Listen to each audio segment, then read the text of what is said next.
everyone, welcome to the Corner Library here in Central Victoria, Australia. Now, even though this is a new channel and you may be new to this channel, we have actually transferred over from another YouTube channel of ours called Australian Book Travels.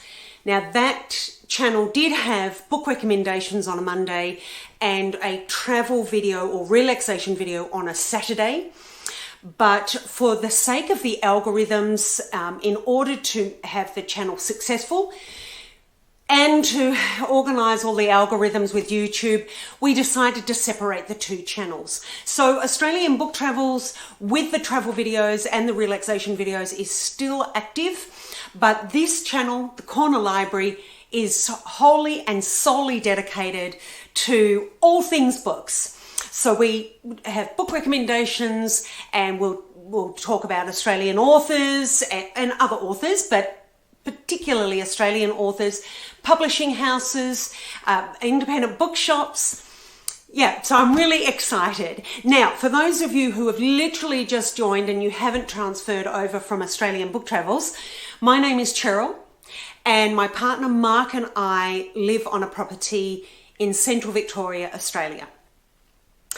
Over time, I'm sure you'll get to know us a lot more and we can answer your questions if you have any. We do have 2 dogs, a cat and some other farm animals on the property. You will get to see the dogs Arthur and Rune and the cat Flynn over time, and you'll definitely get to see them on the travel videos on Australian Book Travels. And of course, Arthur's just behind the camera and Rooney is actually in another room. He has decided to snooze in another room, so I can't introduce you to them now, but over time you'll get to know them and see them.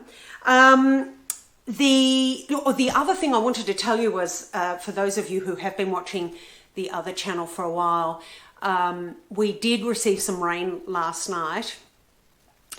4.5 mil I think we had. So I think we've had around about maybe 10 mil all up over the last few weeks, which is really, it's exciting. It's not enough, of course, but it is exciting.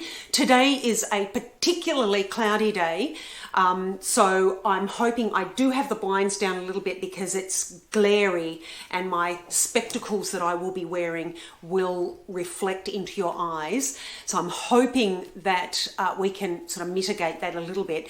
But it is overcast. It's around about 23 degrees. So we are in just a much better situation temperature wise. We are now in autumn, but unfortunately up until today, the weather has really been more summer.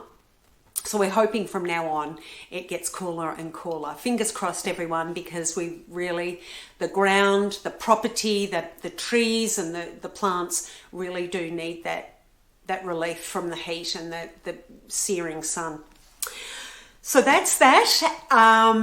What else do I have to tell you before we go on with the book recommendations? I think that's about it. We've had a lot of wildlife around, which actually will segue into a couple of the books that I have here. But we have had quite a few birds and wildlife visit us the last few weeks, so we're really excited about that. Because of the dry, the kangaroos have been very close to the house. In fact, they have been right near the house. We haven't been able to film them because they do scarper quite quickly whenever they see humans, they do scarper, but that's okay. I'm sure at some point we will be able to film them surreptitiously through the windows for you. But apart from that, I think everything's going well. Our little chickens that we had, the little chicks that we had hatch quite a few weeks ago, they're growing. We'll be able to film those for you in coming episodes of the book recommendations. That's about it. I think we should really get into these book recommendations. Now, you all know I don't like my spectacles, and I'm hoping there's not too much glare, everyone. We'll see how we go. Okay, the first one we have for you today is an Australian author, an Australian story. It's absolutely brilliant. It is coming out. Now, I'm filming this for you actually on Saturday. I think it's the 29th today of March. This will be uploaded for you on Monday at 9 o'clock Australian Eastern Standard Time. This is released on the 2nd, which is, I think, is Wednesday, the 2nd of April. Absolutely brilliant, and you really must read it. If you can, buy it. This is The Surgeon of Roermond. This is by Susan Newhurst. She is a surgeon and an ex-army officer. This is set in World War One. Yes, World War One, and it is about a female surgeon who she trains at a university in Sydney, in New South Wales. It has historical content, but of course it is a fictional story. Absolutely brilliant. It has been so well researched, probably because Susan Newhouse is an ex-army officer and is a surgeon. It's absolutely brilliant. She's researched it so well, and the story is so beautiful. It is well written. I recommend that you all buy yourself a copy, or at least go to the library and order a book to read. Yes, set in World War One. We have our protagonist who starts from here in Australia, and then she sees herself in France on performing her doctorly duties and surgery with the soldiers of Allies on the front line. This is absolutely brilliant. Truly, it is beautifully written. As I say, it has great historical content. Australian author, Australian story. I recommend it. Now, this is by HQ Fiction, which is HarperCollins, or an imprint of HarperCollins, and it is around about... It has book club discussion questions and things. So with all of those, it is 369 pages. But I think the actual story, it has historical notes as well. Yeah, the actual story is 357 pages. Well worth the read. Absolutely brilliant. As always, I never tell you the actual story. I just give you the basics so that it piques your interest. But this is absolutely brilliant. Brilliant, brilliant, brilliant. I love it and I recommend it. Get yourself a copy. It comes out, it's released on the 2nd of April this year. Get yourself a copy. Now, another one I read this week, but I did buy it last year. This is Anthony Jeffrey's The Poinciana Tree. Australian story, Australian author. Anthony is heavily into the arts. In fact, I think at the back it tells us that he's been in arts management. Yes. Anthony Jeffrey has been in arts management for many years. He was the first director of the Australian Council's Music Board and first CEO of the Australian Chamber Orchestra. He has been awarded an AM in 2008 for his services to the arts. This is his first novel. It is about his mother. Actually, I think at the front of the novel we have a photo of her. Absolutely beautiful. This is his mother, Amy, at the age of 26. I hope you can see the covers there. As you all know, I do love the covers. This cover also is absolutely beautiful. I hope you can see that. Absolutely gorgeous covers. Australian author, Australian story. This is about his mother. Now, he has, along with his brother, he has recalled aspects of his mother, but also he has interviewed a lot of family members who are still living and who remember his mother and father. It begins at around about the time that his mother meets his father. She is a nurse. It takes us across Australia. So although it really begins in Brisbane, it does take us from Western Australia right around the coast through Melbourne and New South Wales and into Brisbane. In pre-Second World War, during the Second World War and after the Second World War. So historical really is bit of an autobiography, I guess you could say, on Amy, his mother. Absolutely beautiful, everyone. You really get that sense of Australia at the time of, you know, the 30s and 40s, 50s. Beautiful. I recommend it. Do yourself a favor and get yourself a copy. Now, this is, I think is it Corner Publishing? Published, I think, in 2022. Yeah, no, it's Connor Court Publishing in Queensland. It was released in 2022, and the pages without acknowledgements, it's a 272-page novel. I recommend it. It's absolutely brilliant.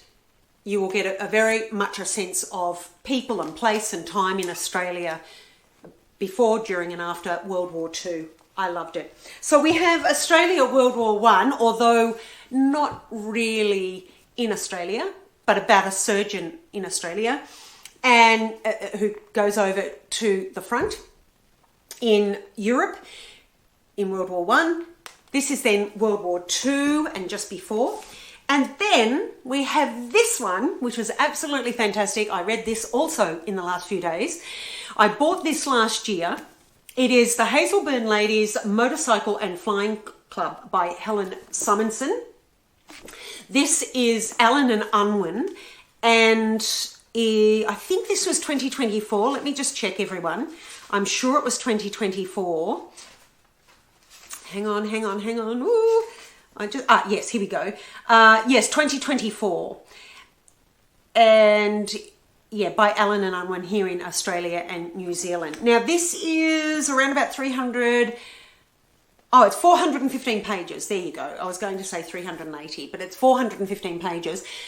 Well worth the read if you haven't read it already. Now, Helen wrote, I think she wrote Major Pettigrew's Last Stand, and she wrote another one, another novel, The Summer Before the War, I think it was. Set in England. She is an English author. I think she now lives in America or spends her time in America. This is just absolutely brilliant. It is set after World War One.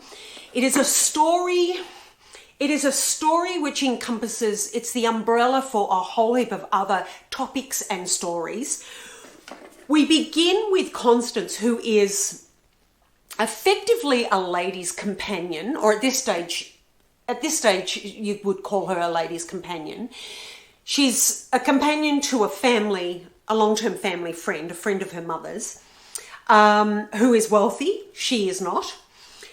And they go on holiday before Constance actually sets off to find employment elsewhere. The family have treated her to I guess you could say, a holiday with the lady to whom she is a companion. And they find themselves befriending all of these other people and also seeking out old friendships, I shall say. Now, as always, I don't tell you the full story. Suffice to say, this is absolutely brilliant. There is so much in here. It is about... or it encompasses the topics of the effects of war, particularly World War One, on soldiers, on women, on people at home in England at the time, on the effects of estates and things like that. It has mystery. It has beautiful romance stories, but not your typical romance. There are a number of those. As I say, there's historical mystery as well as current mystery. The other thing it deals with is, I guess, a type of racism that was prevalent in World War One with what they called aliens.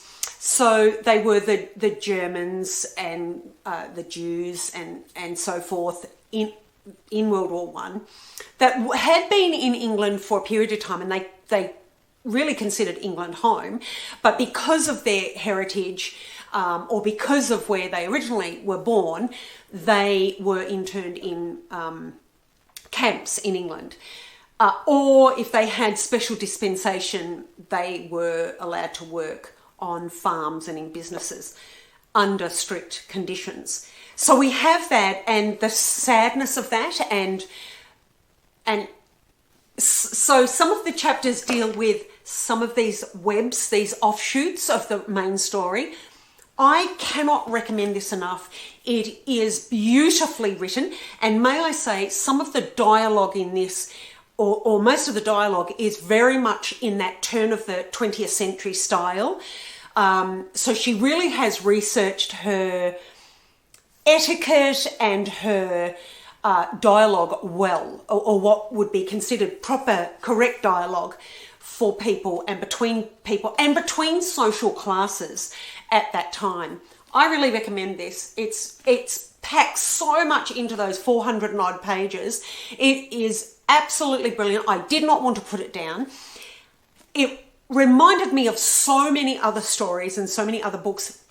Insofar as not the main story, this is really unique in its plotting and its presentation, but it just had little elements of, Darling Buds of May. I mean, it didn't really, but it sort of has.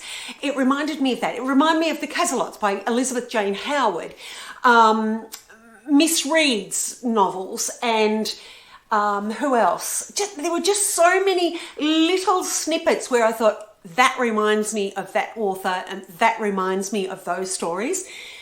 But the story and the presentation all of its own. It is so well written. I did not want to put it down, as I say. I was so engrossed in this. The other thing I loved it so much. I really would like to see a prequel and sequels to this. I think Helen could really make so much of this. It was just beautiful, everyone. I absolutely loved it. The other thing, I could really see it being a television series or a little telemovie, almost like Map and Lucia by Benson. I think it would be, because it had the dialogue of little snippets. It's very witty as well. So you had that Map and Lucia wit. Look, I absolutely loved it and I recommend it. Do yourself a favour, do yourself a big favour and get yourself a copy, whether you buy it or whether you borrow it from the library, but definitely read it. I think I would be very surprised if you didn't enjoy it. So that's that one.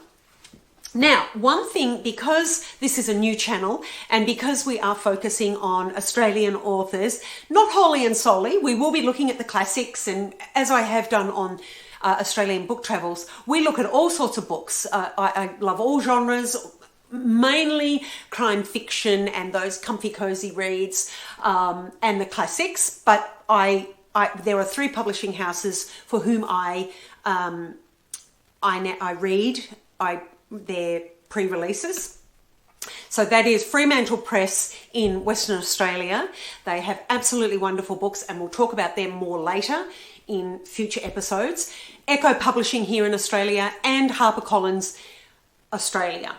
They have some brilliant Australian authors and I can't wait to share more of them with you.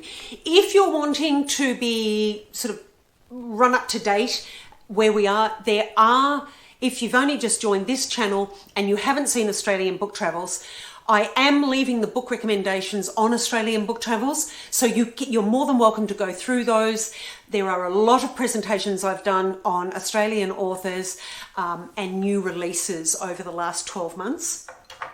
But the one thing I did want to show you, these are very old. I bought these probably easily 30 years ago, perhaps more.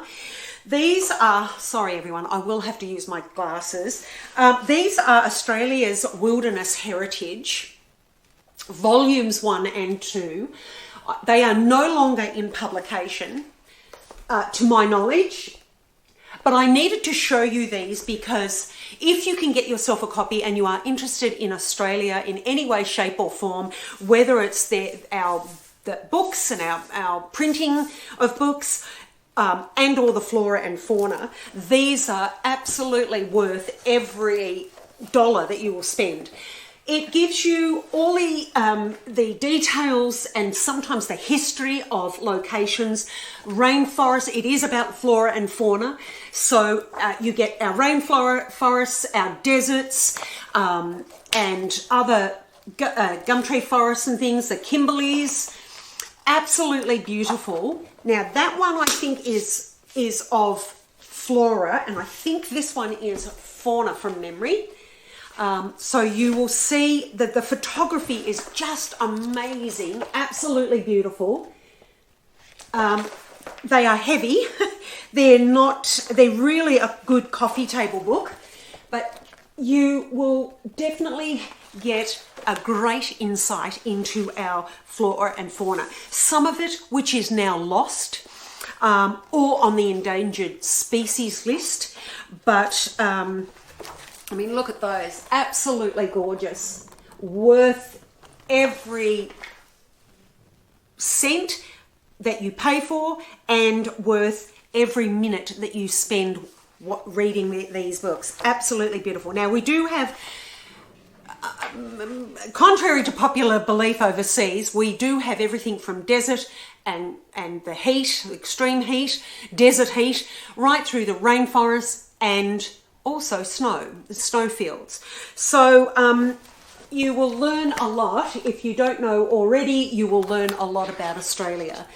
And it gives you a map as to the location. I recommend these. As I say, I don't think they're in publication anymore, but you can get secondhand copies. They come with a book sleeve, but well worth the money and the time spent in obtaining them. They're absolutely beautiful. Okay, so that's those. I will go over these again. The Surgeon of Roumont by Susan Newhouse. This is to be released on the 2nd of April. The Poinciana Tree by Anthony Jeffrey. Absolutely brilliant. All of these three and the Flora and Fauna books, they're just wonderful. This is the Hazelburn Ladies Motorcycle and Flying Club by Helen Summonson. She is not Australian, but this is definitely a novel to be read. Absolutely brilliant. That's it, everyone. I hope you've enjoyed that. I'm making this relatively quick, I'm hoping, so that it just gives you an introduction. Over time, for those of you who are just joining the channel, over time, and you're more than welcome to ask questions as well, but in the comment section below, and I always respond to your comments, so I always read them and respond, but over the time, you'll get to know more about us. Occasionally, you will hear our geese honking outside, or the dogs will move into the filming here when I do the book recommendations. That's just all part of it. The other thing I do, I never edit these videos. It is all one take, so you do get mistakes and all. If I make a mistake, I make a mistake, and I will correct myself at a future date, if not at the time of once I actually have to edit it. But I do not stop the camera. Once I start the camera, you get the whole mistakes and all. So I hope you enjoy. Okay, everyone, I have my beautiful cream oolong tea.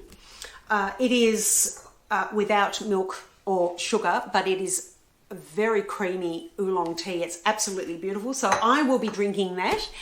I hope you have a lovely cuppa, and I hope you have a lovely day. I also hope you have a wonderful week until our next episode. Okay, take care, everyone. Happy reading. Look after yourselves. Bye for now.